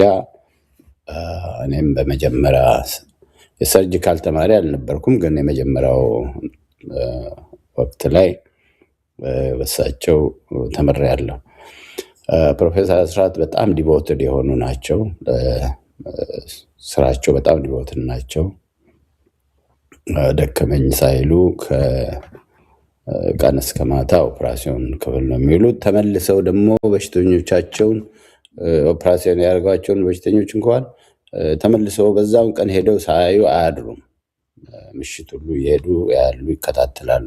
ከዛም በላይ ትልቁ አስተዋጽኦአቸው ዲን ነበሩ። የሜዲካል ስኩል ዲን ነበሩ እና በተለይም በእድገት በህብረት ጊዜ የሜዲካል ስኩሉ ሲዘጋ ትምህርት ቤቱ እንዳይዘጋ ብዙ ክርክር ያደረጉ ናቸው እና ስለ ኢትዮጵያ የሚከራከሩ ናቸው። ስለ ሀገራቸው ትልቅ ረዘም ከፍተኛ አስተዋጽኦ ያደረጉ በትልቅ ስሜት ናሽናሊዝም እንትንም ያላቸው ኩራት ያላቸው ትልቅ አስተዋጽኦ ያደረጉ ምሁር ናቸው። ሰርጂካል ስኪላቸው የእነሱ ተማሪዎች ናቸው። ብዙዎቹ ሲኒየሮቹ የነበሩት ከዛ በኋላ የመጡት የእሳቸው ተማሪዎች ናቸው። ስለዚህ በተለይ በኢትዮጵያ ሜዲካል አሶሲዬሽን ብዙ ኮንትሪቢዩት ያደረጉ አስተሳሰባቸውን በግልጽ የሚናገሩ በኋላም እንዲያውም የዩኒቨርሲቲው ተወካይ ሆነው ፓርላማ ውስጥ ሽግግር መንግስቱ በነበረ ጊዜ ልክ ሁለተኛ ሽግግሩ መንግስት ጊዜ የተከራከሩ ስለ ኢትዮጵያ መብት ኤርትራ እንኳን ስትገነጠል እነዛ ሁኔታ ላይ ህዝቡ ሳይወያየበት እንዴት ነው ሊሆን የሚችል ብለው በግልጽ የተናገሩ አንድ ምሁር ናቸው። መሳዋ በጦርነቱ ጊዜ ብዙ አገልግለዋል። በጦርነቱ ጊዜ ብዙ ቦታ የረዱ ያገለገሉ ትልቅ ምሁርና አገር ወዳድ ናቸው። የቤተሰባቸው ሁኔታስ ዶክተር? አቤት ቤተሰባቸው ሁኔታ እሳቸውም ልጆች ቤተሰብ እንዴት ነው? እኔ ያው ትዝ የሚለኝ እኔም ማቀው ያው ልጆች አላቸው። አንዱ ልጃቸው እዛው እያለው እንትን አብሯቸው ሲሄድ አይ ነበርኝ ተማሪ ሆኜ እዛ ቤተሰቦች አላቸው። እንግዲህ ፕሮፌሰር አስራት ታሪክም በጣም ሰፊና በብዙ አድናቆት በሕክምና ባለሙያዎች ዘንድ የሚነገር ነው እና ይሄንን ነው በአጭሩ የጻፍነው እዚህ መጽሐፍ ውስጥ የጻፍኩት ማለት ነው። ሌላ በጣም መጥቀስ የምፈልገው አንዱ እንግዲህ ከኢትዮጵያኖች ላይ ካተኮር ፕሮፌሰር ደማርያም ጸጋ ፕሮፌሰር ደማርያም ጸጋ ስፔሻሊቲውን የጨረሰው ካናዳ ውስጥ ነው። ከካናዳ ከመጣ በኋላ በኢንተርናል ሜዲሲን የኢንተርናል ሜዲሲን ፕሮግራም አስተማሪ ነበር። እንግዲህ ብዙዎቹን አሁን በመሪነት ደረጃ ያሉትንም ያሰለጠነ ነው። እኔ ራሴ ያው የቅርብ አስተማሪ ነበረ። በጣም ተወዳጅና ታታሪ፣ ብዙ ጽሁፎችን የጻፈ ስለ ብዙ በተለይ በኢንተርናል ሜዲሲን እና በጋስትሮኢንትሮሎጂ ስፔሻላይዝ ያደረገ ስለሆነ ሰብ ስፔሻሊቲ ፕሮግራምን ለመጀመሪያ ጊዜ ኢትዮጵያ ውስጥ ያስጀመረው እሱ ነው። ጀነራል ፕራክቲሽነርስ ነበር ብዙዎቹ፣ ግን ስፔሻላይዜሽን እንዲጀመር ያደረገ ከፍተኛ አስተዋጽኦ ያደረገ ሰው ነው። በተማሪዎቹ ዘንድ በሁላችን ዘንድ በጣም ተወዳጅ የሆነ እና ዲቮትድ የሆነ ሐኪም ነው። ስለዚህ እንዳውም የኛ ሶሳይቲ በፕሮፌሰር ደማርያም ስም አዋርድ አዘጋጅቶ በትምህርት ከፍተኛ ብልጫ ላሳየ ለአንድ ሰው ሁልጊዜ የደማርያም ጸጋ አዋርድ የሚል ይሰጣል። ባህር ዳር ዩኒቨርሲቲ ውስጥ ባህር ዳር ሜዲካል ስኩል ማለት ነው። አንደኛው ዝግጅት ላይ አንተም ነበርክ ይመስለኛል አቶ ዘውዱ። አንድ ሴት የዚህን አዋርድ ተሸላሚ ሆናለች አስታውሳለሁ። በሜዲካል ከፍተኛ እንግዲህ እኛ ሶሳይቲ ይሄን ያደረገው ለማበረታታት ነው። ወጣቶቹን እንደዚህ አይነት ሰዎች ያሉትን አስተዋጽኦ ያደረጉትን በእነሱ ስም አዋርድ መስጠት ደግሞ እነሱም ደግሞ የተሻለ የበለጠ ስራ እንዲሰሩ ለማበረታታት የተደረገ ዓላማው ይሄው ነው። ሌላ መጥቀስ የምፈልገው ዶክተር ተክለጽዮን ወልደ ማርያም እዚህ መጽሐፍ ውስጥ የጻፍኩት ሂሮ ኢን ሜዲሲን የሚል እሱ ደግሞ ዶክተር ተክለጽዮን ያው እሱም እኔ አስተማሪ የነበረ በቅርቡ የማውቀው ነው። የጅማን ዩኒቨርሲቲ መስራች ከሆኑት ሐኪሞች አንዱ እሱ ነው የመጀመሪያው። እንዳውም ብቻውን ያኔ በደርግ ጊዜ ነው ሆስፒታል ትምህርት ቤት እንዲከፈት ሜዲካል ስኩል በጣም ትንሽ ነበር ያኔ እኛ በተማርንበት ጊዜ። 2 ሜዲካል ስኩል፣ አንደኛው ጎንደር ያለው አንደኛው ደግሞ አዲስ አበባ ያለው ነው። 3ኛው የተከፈተው የጅማው ነው። የጅማውን በግል ብቻውን ያስተማረ ሐኪም ከቤዚክ ሳይንስ ጀምሮ ክሊኒካል ሜዲሲን ብቻውን ያስተምር ነበር።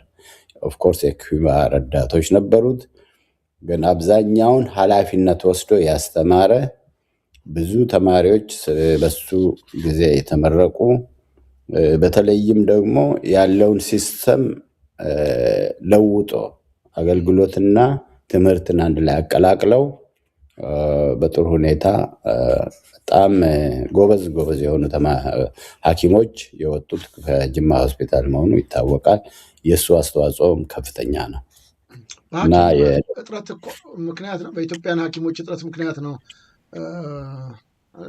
ዶክተር ተክለጽዮን ብቻቸውን ያስተማሩት።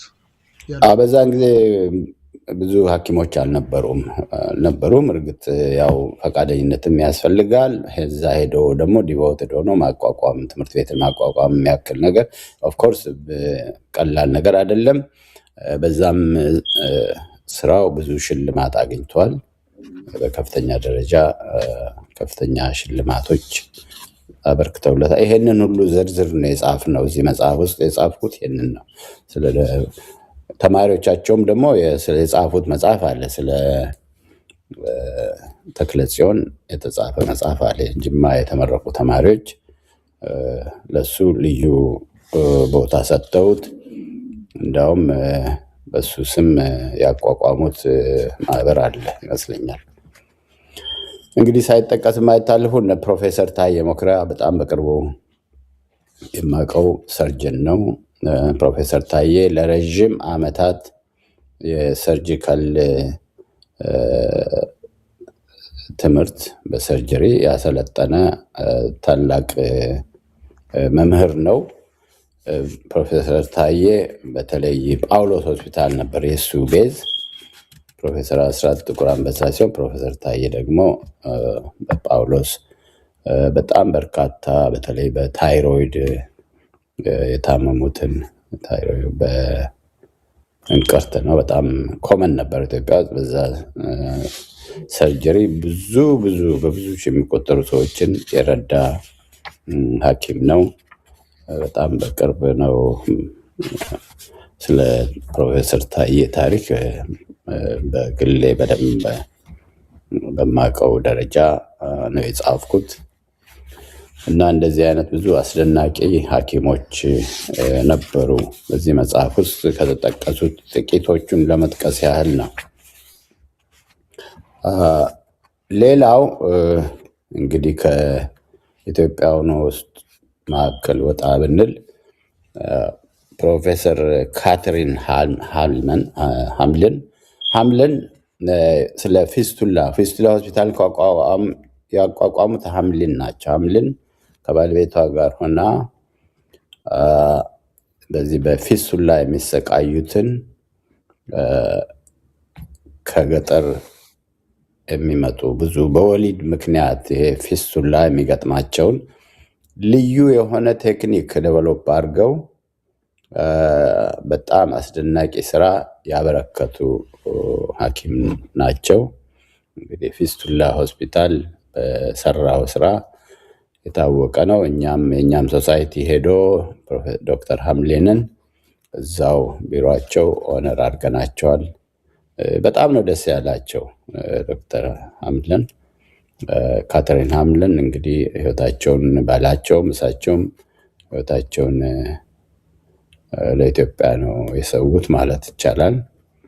እሳቸው የኃይለ ሥላሴ ፈርስት ፋውንዴሽን ያኔ ተሸላሚ ነበሩ። ከዛም በላይ ደግሞ በአሜሪካን ሀገር ከፍተኛ በአሜሪካ ውስጥ የአሜሪካን ኮሌጅ ኦፍ ሰርጀንስ ትልቅ ሽልማት የሰጣቸው ሰው ናቸው።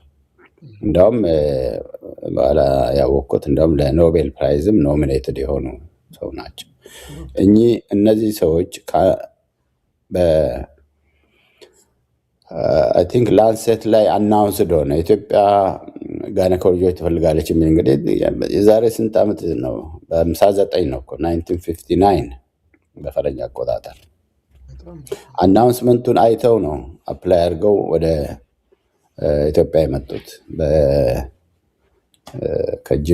ከአውስትራሊያ ነው የተማሩት። ከዛ ጅቡቲ፣ ከጅቡቲ ደግሞ በዳኮታ በጣም አስቸጋሪ ነው። በዳኮታ መብረር መጥተው እዛ ልልፀሐይ ሆስፒታል ነበረ የሚባለው። እዛ ፊት ለፊት ነበረ ኤርፖርቱ። ያኔ አሁን ያለው ኤርፖርት አሁን ጦር ሆስፒታል የምንለው ማለት ነው። ልክ ነው የምንለው እዛ ፊት ለፊት ነበረ ኤርፖርቱ። እዛ ላይ ነው ያረፉት። ከዛ ሻንጣቸውን ይዘው ነው ወደ ሆስፒታሉ የት እንደሆነ ጠይቀው እዛው ፊት ለፊት የሚቀበሏቸው ሰዎች ስለነበሩ ያው ተቀብሏቸው አገራችን ነው ብለው ኖሩበት።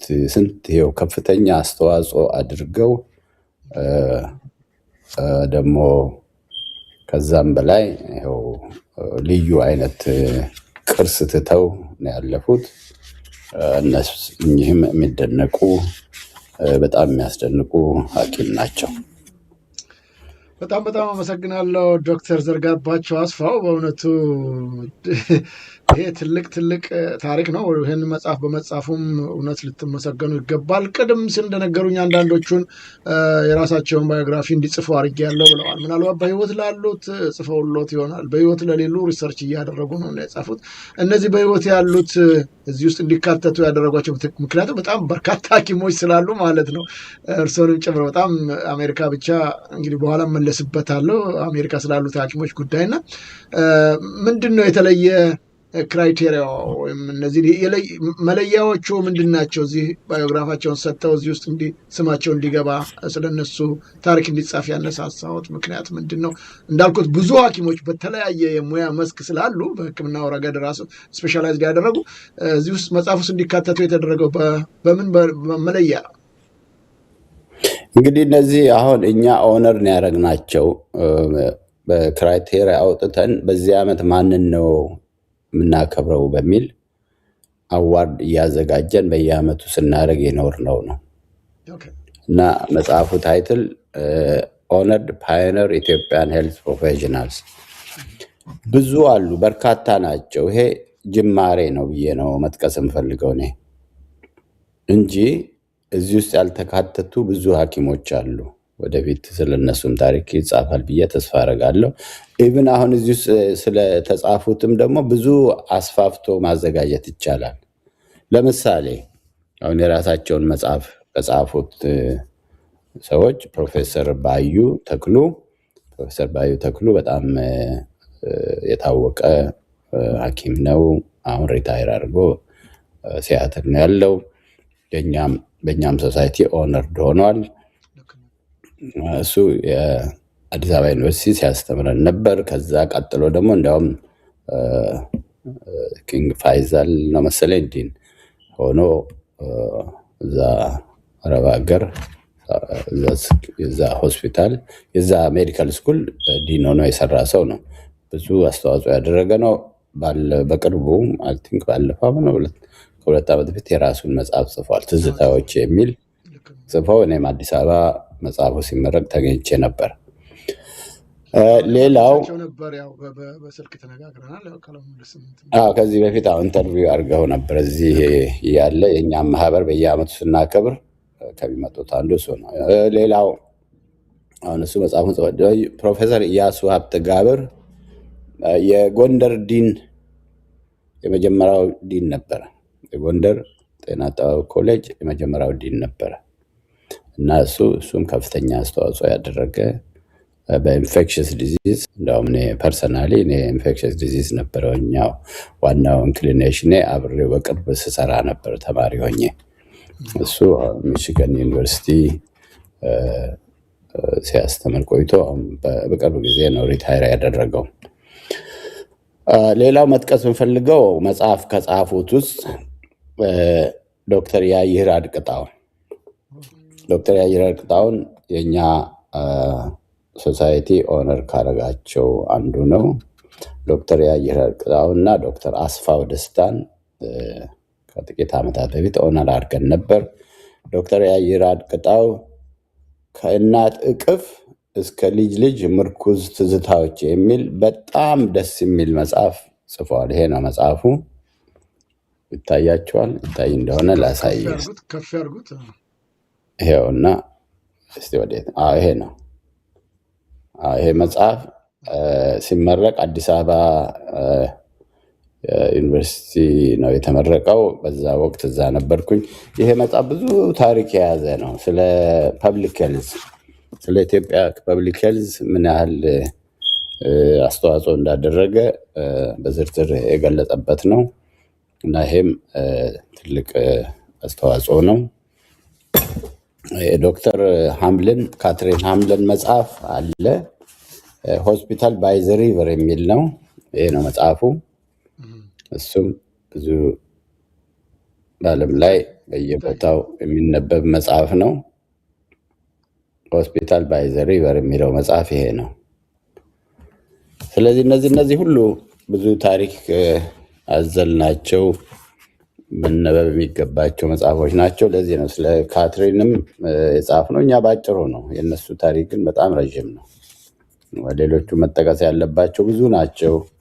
ለምሳሌ ፕሮፌሰር ደምሴ ሀብቴ ለረዥም ዓመት የኢትዮጵያ የህፃናት ሐኪምን እንትን ያቋቋሙት ሰዎች ያንን በዚህ ከፍተኛ ደረጃ እንዲደርስ ካደረጉ ሰዎች አንዱ ነው። ደግሞ በኢንተርናሽናል ደረጃም ባንግላዴሽ WHO የዳይሪያል ዲዚዝ ዳይሬክተር፣ ከዛም ውጭ በከፍተኛ ኢንተርናሽናል እንትን ውስጥ ያበረከቱ ሰው ናቸው።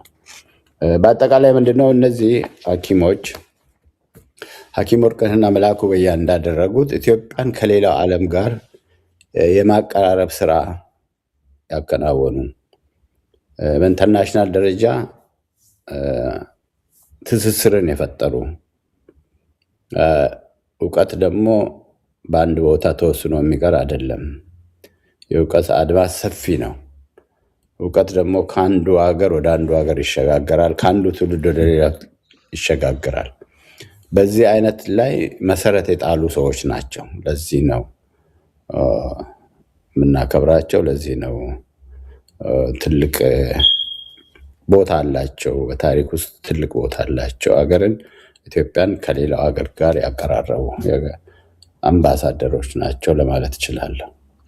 ከልብ አመሰግናለሁ ዶክተር ዘርጋባቸው። ክቡራን ተመልካች አድማጮቻችን እየተከታተላችሁት የምትገኙት እዚህ እንግሊዝ ከሚገኝ የዘውዱ ሾው ሚዲያ ነው። እንግዳችን ዶክተር ዘርጋባቸው አስፋው ናቸው። በተለይም የኢትዮጵያን ሐኪሞች በተመለከተ ከመጀመሪያው ሐኪሞች በዳግማዊ ምኒልክ ዘመነ መንግስት ከነበሩ ጀምሮ መረጃ እያካፈሉ ነው የምንገኘው። እርግጠኛ ነኝ በሌሎቹም የሙያ ዘርፍም የሚገኙ ኢትዮጵያን ምሁራኖችን ጉዳይ በተመለከተ እንደዚሁ በሌላ ጊዜ በሌላ መጽሐፍ ተጽፎ እንደዚሁ ዘውዱ ሾው ሚዲያ እንግዳ እንደማቀርብ ተስፋ አደርጋለሁ። ከልብ አመሰግናለሁ ዶክተር ዘርጋባቸው። አሁንም በድጋሚ እውነት የሰራችሁ ስራ ቀላል የሚባል አይደለም።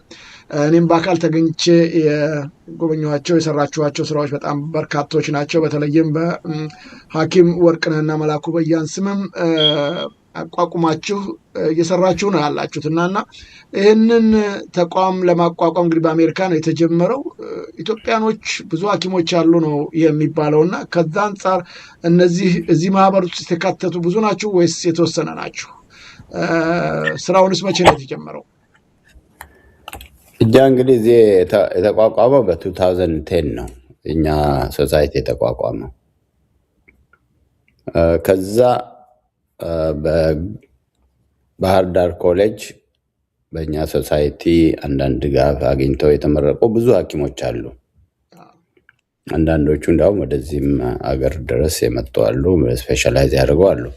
ሌሎቹም እዛው ኢትዮጵያ ውስጥ አሉ። አሁን አንዱ እቅድ ይሄን ማህበር ማስፋፋት ነው። ማህበሩን ማስፋፋት እነዚህ ወጣቶቹ አሉም ላይ ሜምበርስ ናቸው ብለን እዚህ መጽሐፍ ውስጥ ጠቅሰናቸዋል። እነሱም ስም ዝርዝራቸው እዚህ አለ። እንግዲህ እነሱ አውቶማቲካሊ አባል ናቸው ማለት ነው። ማህበሩን የሚያሰፉት የሚችሉ እነሱ ናቸው። እነዚህ ወጣቶች አሁንም እየተደራጁ ነው ያሉት።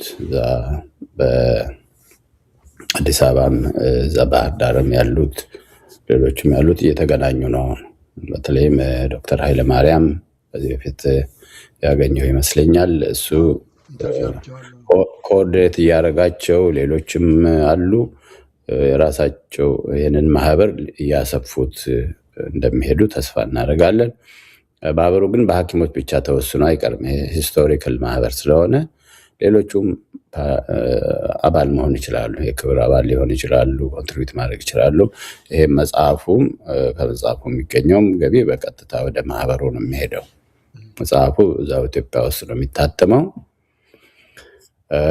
አነስተኛ ገቢም ቢሆን እያደግ ዶክተር የዚህ የሐኪም ወርቅነህና እንደዚሁ መላኩ በያን ስም የተሰየመው ማህበር ስንት አባላቶች አሏችሁ ይታወቃል? እዚህ ያለው ቁጥር ትንሽ ነው በጣም። መጀመሪያ እንኳን ስንጀምረው ትንሽ ነበር፣ 24 ሆነን የጀመርነው እና ቁጥሩ እየጨመረ ይሄዳል። 24 ሰዎች ነበር ያኔ። በጣም ብዙ ሐኪሞች አሉ አሜሪካ ውስጥ ብቻ፣ በሰሜን አሜሪካ፣ ሌላውን የአውሮፓውን ምናምን ትተነው እና እነዚህ ለምንድን ነው ወደ እናንተ ማህበር ውስጥ ያልተካተቱት? ወይስ እናንተ የማስታወቂያ ስራ አልሰራችሁም ወይስ ምንድን ነው ችግሩ? እንግዲህ እኛ ማስታወቂያም አልሰራንበትም። አሁን ግን ኦፕን አድርገናል። በፊትም ክሎዝድ አልነበረም። አሁን ግን ማንም እንኳን ሐኪም ብቻ ሳይሆን ሌላውም እንደ ሜምበር ፓርቲቤት እንዲያደርግ ነው የምፈልገው። የክብር ለምሳሌ አሁን የተበሬ መኮንን ትምህርት ቤት ማህበር አቋቁመዋል። የዛ የክብር አባል ሆኜ ገብቻለሁ። ምክንያቱም የሚያስፈልገውን ኮንትሪቢዩት አደርጋለሁ። ከጠየቁኝ በሚያስፈልገው የምረዳው ነገር ካለ እረዳለሁ። የዚህኛውም የእኛ ሶሳይቲም በእንደዚህ አይነት ነው መሄድ ያለበት ብለን ተነጋግረናል። ከማንም ሰው አባል ሊሆን ይችላል። ምናልባት የተለየ ክራይቴሪያ ይኖረው ይሆን? ምንድን ነው ክራይቴሪያ እናንተ አባል ደግሞ? መጀመሪያ ላይ የጤና ባለሙያዎች ብቻ የሚል ነበረ።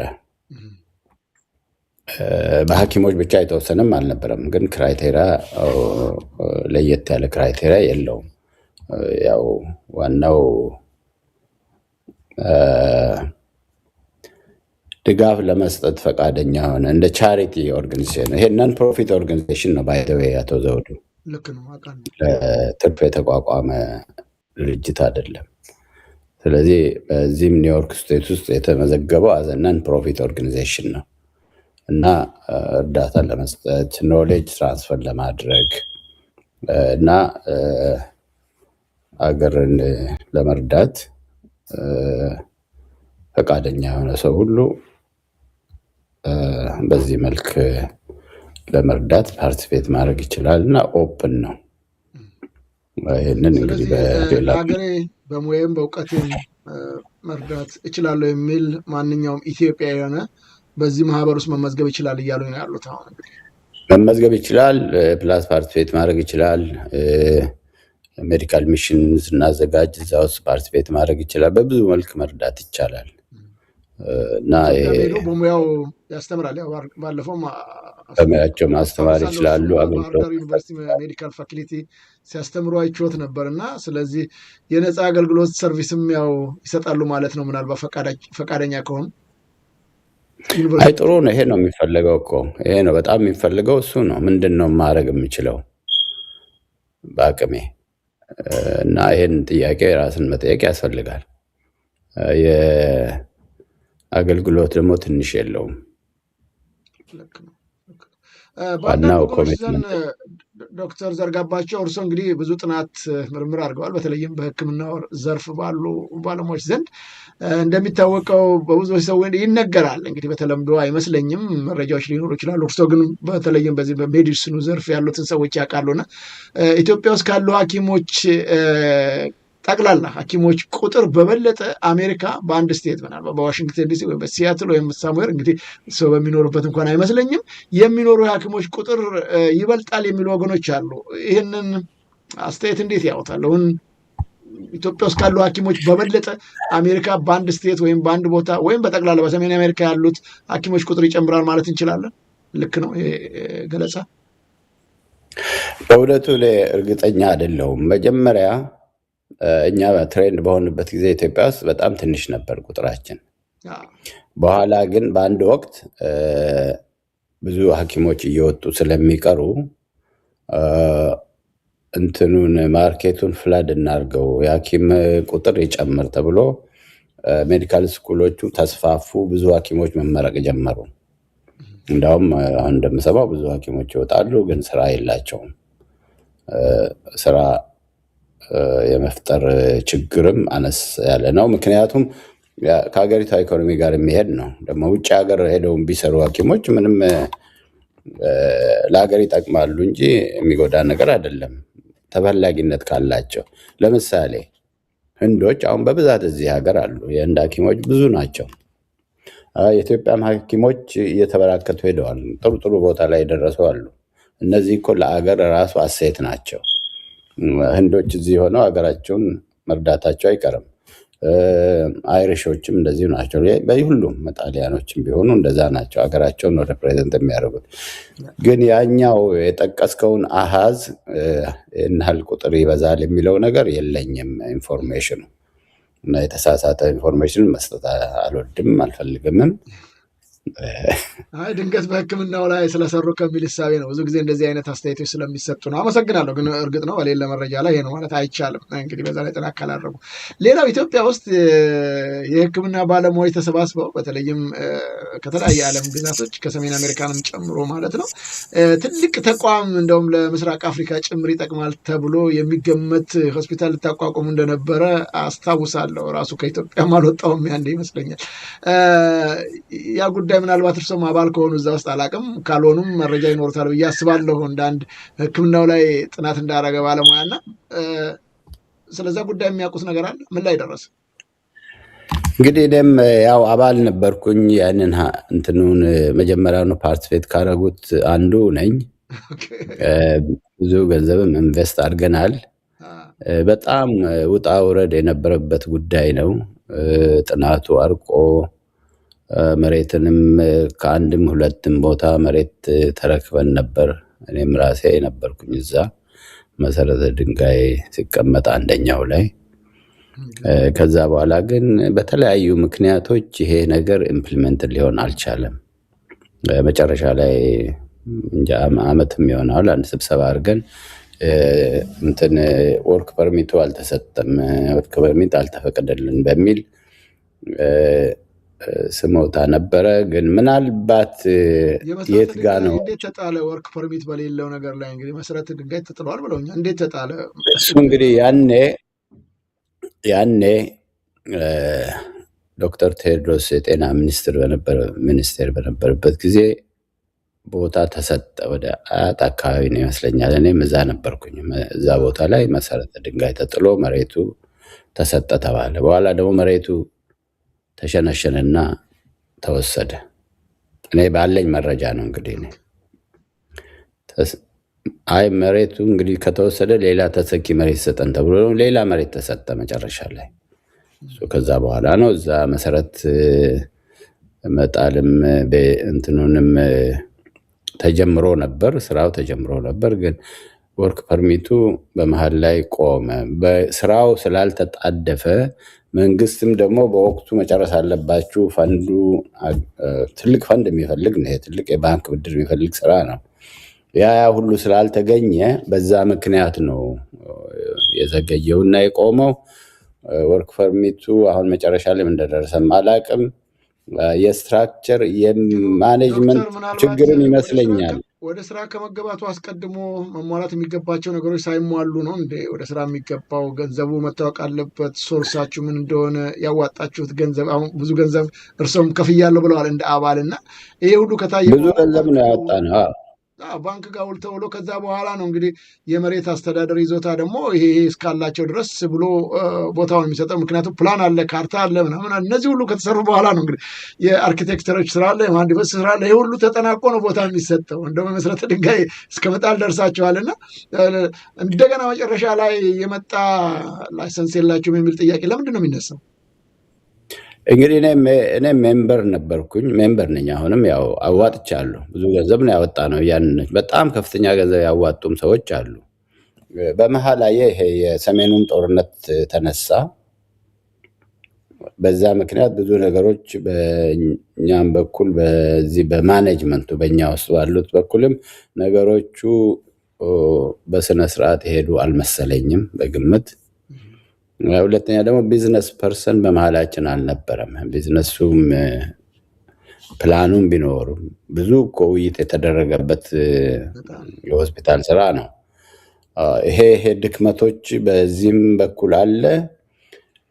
በዛ በመንግስት በኩል ደግሞ ያው ያልተፈቀደበት ምክንያት ያው እኔ አንዴ እንደሰማሁት በወቅቱ እንቅስቃሴ የለም የሚል ነው የሰማሁት። እና አሁን ግን በአሁኑ ጊዜ ምን እንደደረሰ አሁንም እኔ በእውነቱ አላውቅም። ምናልባት ያዋጣችሁት ገንዘብ ብዙ ያዘንበት ነው። በነገሩ ብዙ አዝነንበታል። ጀምረን መቆሙ በጣም ቅሬታ ፈጥሯል በብዙ ሐኪሞች መካከል። እንግዲህ ወደፊት ተሰብስበን ጥያቄ እናቀርባለን።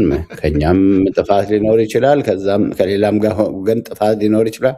አላውቀውም እኔ እውነቱን ለመናገር የት ጋር እንደሆነ ማበረታታት ነበረበት እኮ። ይሄ የማይገኝ ነው። በጣም ብዙ ኢትዮጵያኖች ደስተኛ ነበሩ። የምስራቅ አፍሪካ የሕክምና ተቋም ይሆናል ተብሎ ነበር ከኢትዮጵያንም አልፎ ማለት ነው። እና በጣም በጉጉት ህዝቡ ሲጠብቀው ዛሬ እንደዚህ ሆኖ መታየቱ በጣም ያሳዝናል።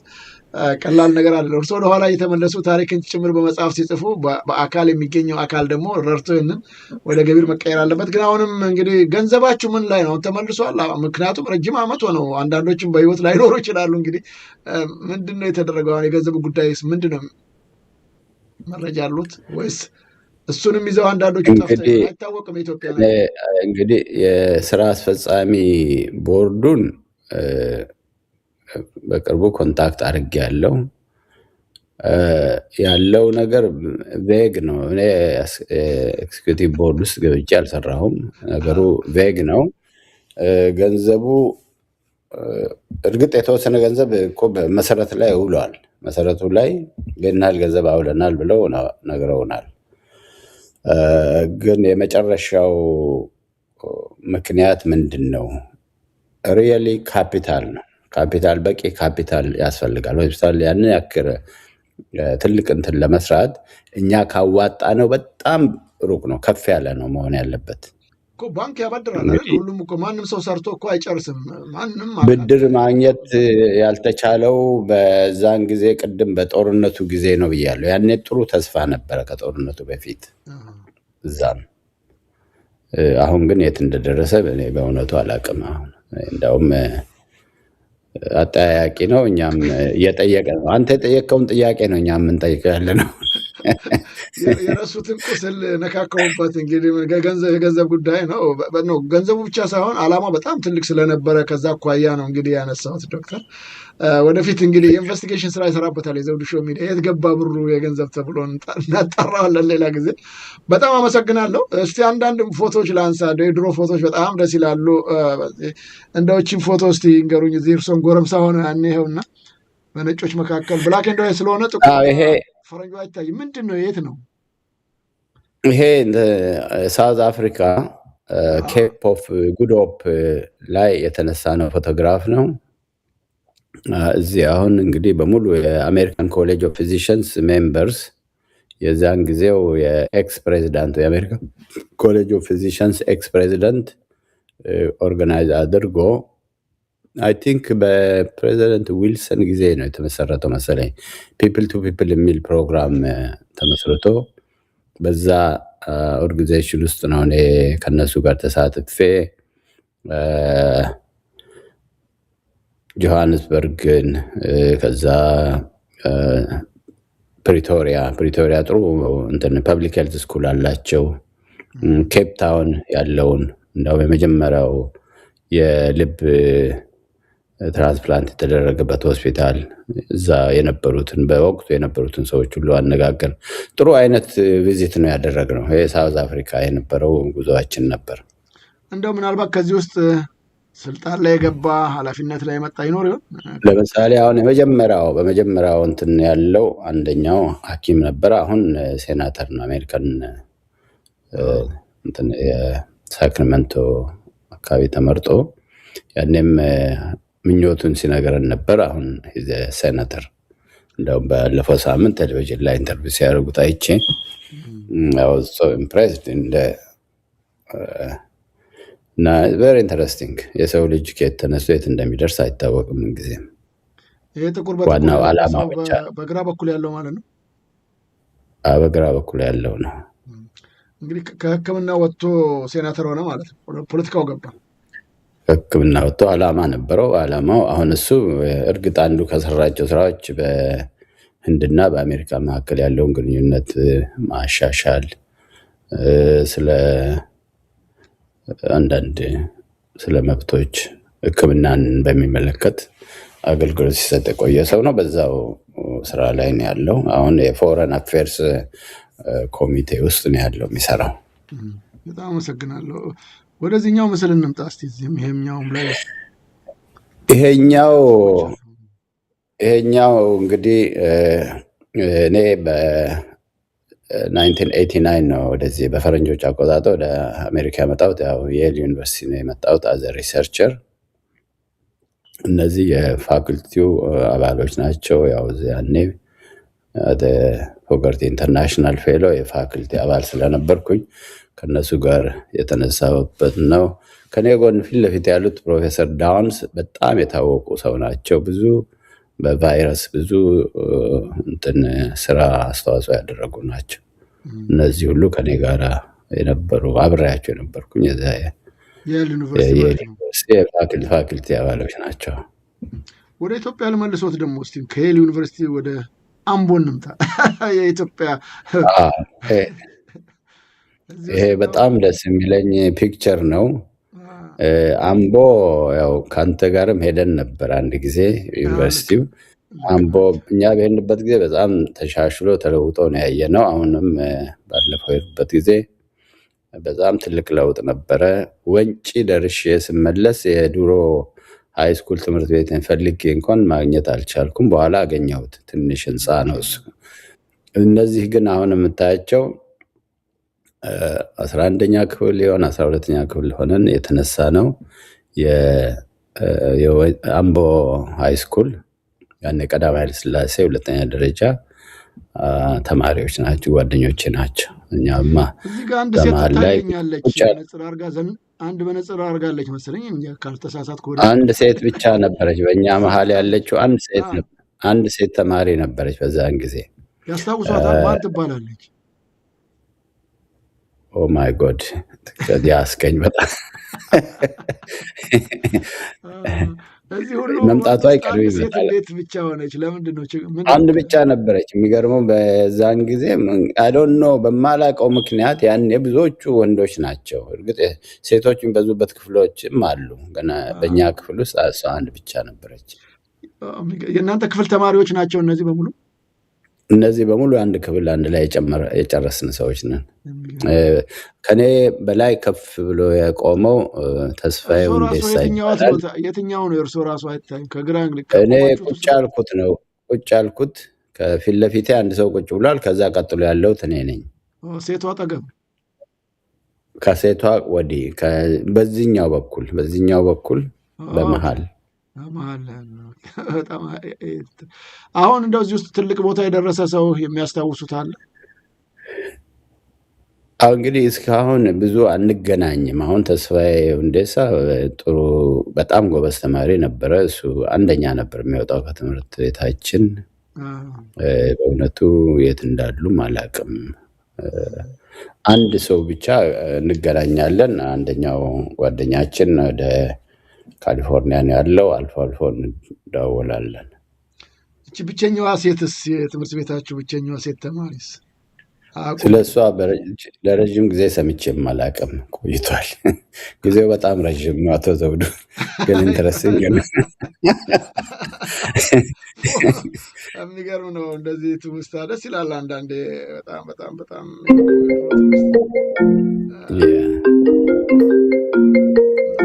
የእርሶ ስልክ ነው መሰለኝ። ይቅርታ ላጥፋው፣ ይህንን ስልክ ላጥፋው። እንግዲህ ተመልካች አድማጮቻችን እንደምትከታተሉ ነው። በጣም ኢንተረስቲንግ የሆነ እንደዚህ ነው ስቶሪካል የሆኑ ነገሮች አንዳንዴ በጣም በጣም እስቲ ሌሎቻችሁም የዘውዱ ሾው ሚዲያ አንድ ዝግጅት ነበረው ከዚህ ቀደም እንደዚህ የኢትዮጵያን ታሪክ የኢትዮጵያ ባህል ላይ የኢትዮጵያ ትውስታዎች የምንሰራቸው እንደነበሩ የምታስታውስ ነው። ክቡራን ተመልካች አድማጮቻችን ወደፊት እንግዲህ በዚህ ላይ ሰፋ ያለ ነገር እንሰራበታለን። ሀገራችን የፖለቲካ ሁኔታ እንግዲህ መፍትሄ ሲያገኝ ወደዛ እንመለሳለን ብዬ ተስፋ አደርጋለሁ። ግን አልፎ አልፎ እንደዚህ ለማስገባት ሞክራለሁ። ምናልባት ወደፊት እንደዚሁ ቢያንስ በወር አንድ ቀን እንኳን አንድ እንግዳ እንደዚህ ለመጋበዝ ሞክራለሁ። በጣም ብዙ ሰዎች አሉ በነገራችን ላይ በጣም በርካቶች እንደዚህ የማነጋግራቸው የማውቃቸው ትልልቅ ታሪካቸውን ለመንገር ፈቃደኛ የሆኑ ብዙ ሰዎች አሉ። ግን ካለው ሁኔታ አንጻር እንደው እያልኩ ነው።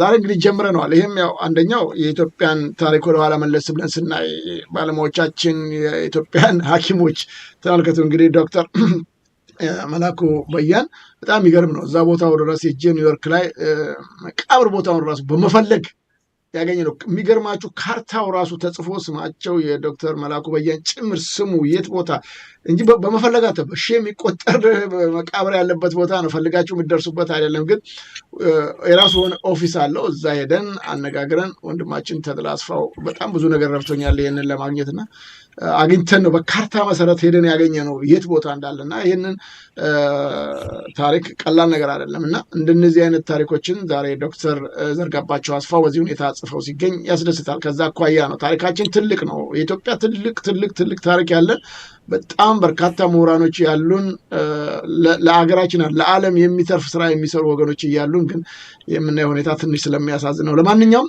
ወደፊት እንግዲህ በወር አንድ ቢሆን እንደነዚህ አይነት ዝግጅቶችን እናቀርባለን። ዶክተር በጣም አመሰግናለሁ። በእውነት ጥሩ ነገር አካፍለውኛል። እዚህ ጋርም ቅድም አንድ ምስል ለማሳየት ሞክሬ ነበር። እንደው እኚህ ማን ናቸው? እኚህ ቅድም የጠቀስኳቸው ፕሮፌሰር እደማርያም ጸጋ ናቸው። ፕሮፌሰር እደማርያም ጸጋ በሱ ስም ያው የፕሮፌሰር እደማርያም አዋርድ አለ። እዛ እንትን በጣም ብልጫ ላሳየ ተማሪ እዛ ባህር ዳር ይሰጣል። ወደፊት እንግዲህ በእነዚህም ሰዎች ስም ሌክቸር ማዘጋጀት አንዳንድ ነገር ማድረግ ሁሉም ሌሎቹም ሐኪሞች አስተዋጽኦ ይፈልጋል እና በዛ እንቀጥላለን ብዬ ተስፋ አደርጋለሁ። በጣም ከልብ አመሰግናለሁ ዶክተር ዘርጋባቸው ጥሩ ነገር አንስተው በተለይም የነ ሐኪም ወርቅነህንም የመላኩ በያንም የደማርያምንም በጣም ልብ የሚነካ ታሪክ ስላካፈሉም በእውነቱ በጣም አመሰግናለሁ። በቀጣይ ደግሞ በክፍል 2 ሰፋ ያለ መጽሐፍ እንደሚጽፉልን ተስፋ አደርጋለሁ ገምታለሁ። እቺንም ሴት እንደምንም ብለው ይፈልጉ። ብቸኛ ሴት ነች። እንደው በህይወት ካሉ እንዴት ስሟን መፈለግ አለበት። እንደው አንዳንዴ አይረሳም። በእርግጥ ረጅም ዓመቱ ነው ግን በህይወት ካለች እሷንም ኢንተርቪው ባረጋት እንደርሰው ደስ ይለኛል ካለች በዛ ሰዓት ብቻዋን። ምክንያቱም ያለው ወቅት እንግዲህ በዛ ጊዜ ሴቶችን ለትምህርት አበረታቱም ወላጆችና የሷ ወላጆች እንዴት ወደ ትምህርት ቤት እንደላኳትን ጭምር እንደው ብናቅ ደስ ይለኛል። በዛን ሰዓት በወንዶች መካከል ብቻዋን ተገኝታ ስትማርስ ያላት ኮንፊደንት ወይም በራስ መተማመን ምን ይመስል ነበር የሚለውንም ለአሁን ወጣቶችም ይጠቅማል ብዬ አስባለሁና አሳይመንት ለእርሶ ሰጣለሁ። ይፈልጉዋትና ቃለ ምልልስ እናደርግላታል። መቼም አሁን በህይወት ትኖራለች። በጣም ልጆች ሊኖሯት ይችላሉ። ካሉም ምናልባት የልጅ ልጆቻቸውም ጭምር መቅረብ ከቻሉ ለማቅረብና ታሪኩን ትንሽ ቢያካፍሉን ደስ ይለኛል። ከልብ አመሰግናለሁ ዶክተር ዘርጋባቸው። ምናልባት እኔ ጥያቄዎችን ቋጭቻለሁ። በእርሱ በኩል እንደህንን ለተመልካች አድማጮቻችን ማካፈል እፈልጋለሁ የሚሉት ነገር ካለ ለሌሎችም ምሁራኖች እንደዚህ አይነት እርሶን አይነት አርያ የሚከተሉበት መንገድ ካለ የሚያካፍሉትን ሀሳቡን ልቀበሎት። እኔ ጥያቄዎችን ጨርሻለሁ። እግዚአብሔር ይስጥልኝ። አቶ ዘውዱ እኔም በጣም አመሰግናለሁ። መቼም ሁልጊዜ አንተ ያው ዲቮትድ ነህ፣ ስለ ሶሳይቲያችን ብዙ አስተዋጽኦ እያደረግክ ነው ያለው። ስላሳለፍነው ጊዜ በጣም ደስ ብሎኛል። በተለይም እዚህ መናገር የምፈልገው አሁን ይሄ መነሻ ነው፣ መጀመሪያ ነው እና ብዙ ሪሰርች የሚደረግበት መንገዶች አሉ። ብዙ ታሪክ ጸሐፊዎች አሉ። እኔ ታሪክ ጸሐፊ አይደለሁም፣ ግን ማንበብ እወዳለሁ። አንባቢ ነኝ። ከድሮ ጀምሮ አነባለሁ እና ብዙ ወጣቶች አሁን እንደዚህ አይነት ነገሮችን እንዲጽፉ ስለ ሀገራቸው፣ ስለ ራሳቸውም ቢጽፉ በጣም ጥሩ ነው እና ይሄ የእኛን ማህበር ደግሞ ያው ማሳደግ ነው የምንፈልገው። ሁሉም ፓርቲሲፔት እንዲያደርጉ ነው የምፈልገው። ምንም ሊሚት የለውም። አስተዋጽኦ እናድርግ ካልን አስተዋጽኦ የምናደርገው ፈቃደኝነት ካለ የሚወስነን ነገር የለም። ሀገራችን አሁን በአንዳንድ በኩል ብዙ ተስፋ የሚጣሉባቸው ነገሮች አሉ። ለምሳሌ ህዳሴ ግድብ መጠናቀቅ ትልቅ ነገር ነው። ኢትዮጵያ ውስጥ ዳታ ሴንተር ቢቋቋም ትልቅ አገር ነው የምትሆነው። ይሄ ምንድነው? በብዙ መንገድ የእድገትን ጎዳና ያፋጥናል። ምክንያቱም አሁን ኤነርጂ ስላላት አገሪቷ ፋብሪካዎች መክፈት ትችላለች። ብዙ አይነት ኢኖቬቲቭ የሆኑ ነገሮች ሊሰሩ ይችላሉ። ትልቅ ማዕከል መሆን ስለምትችል ከፍተኛ እድል አለ። ፓርቲሲፔት ማድረግ ተገቢ ነው።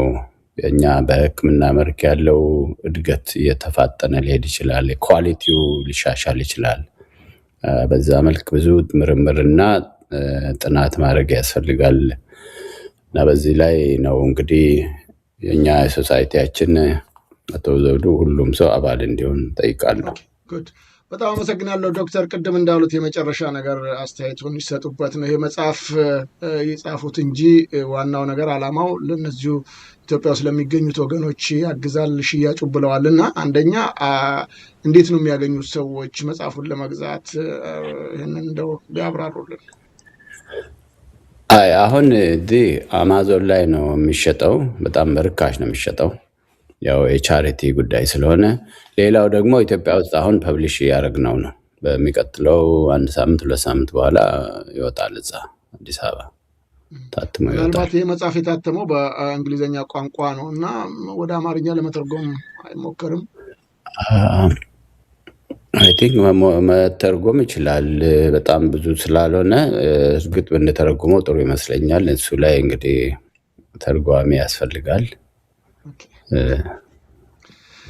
በጣም አመሰግናለሁ በድጋሜ ዶክተር ዘርጋባቸው አስፋው ስለሰጡን ሰፊ ሀሳቦች። በሌላ ጊዜ እንግዲህ ደግሞ ሌሎች ጉዳዮች ይዘን እንደዚሁ እንደምንገናኝ ተስፋ አደርጋለሁ። ከዚህ ከእርሶ በምስል ላይ ካሳዩን ሰዎች ውስጥም እንደው በህይወት አሉ ያሏቸውን ለትውስታ ለታሪክ እንደነዚህ ማስታወስ እንድንችል በቀጣይ እንግዲህ ከእርሶ ጋር እንደገና እንደሚቀርቡ ከአንድ ሰው ጋር ተስፋ አደርጋለሁ። በድጋሚ ከልብ አመሰግናለሁ። እግዚአብሔር ይስጥልኝ ስለ ጊዜው ሲጭምር ዶክተር ዘርጋባቸው። እኔም አመሰግናለሁ አቶ ዘውዱ። ታንኪዩ። ክቡራን ተመልካች አድማጮቻችን ከእንግዳችን ከዶክተር ዘርጋባቸው አስፋው ጋር ያደረግነው ሰፋ ለታሪክ አዘል እና ቁም ነገር ጉዳዮችን እንደተከታተላችሁ ተስፋ አደርጋለሁ። አሁንም በድጋሚ በሌሎች ሙያ ላይ ሁሉ የምትሰሩ ኢትዮጵያኖች ከዶክተር ዘርጋባቸው ሀሳብ ጋር የተቆራኘ ነገር የሰራችሁ ካላችሁ ሰየኑ፣ ካልሰራችሁ ደግሞ በተለይም ኢትዮጵያን ጉዳይ በተመለከተ እንደዚህ በየሙያ ዘርፋችሁ ታሪክ ብታስቀምጡ ለልጆች ለልጅ ልጆቻችን ይጠቅማልና በጣም የሚያበረታታ መልካም ተግባር ነው እያልኩኝ እንግዲህ የዛሬን ዝግጅት በዚህ ቋጨን። በሌላ ጊዜ በሌላ እንግዳ እስከምንገናኝ ሰላም ጤና ይስጥልኝ እያልኩ የሚሰናበታችሁ ይህንን ዝግጅት በቀጥታ በማቅረብ ከእናንተ ጋር ቆይታ ያደረግኩት እኔ ዘውዱ መንግስት የነበርኩኝ። መልካም ጊዜ፣ ጤና ይስጥልኝ።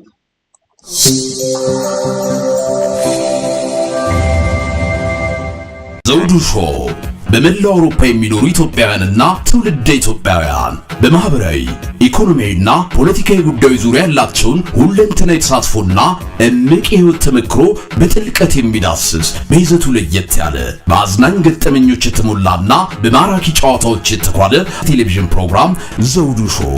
ቁም ላለው ቁም ነገር ሲሹም ለተዝናኖት በያሉበት ዘውዱ ሾው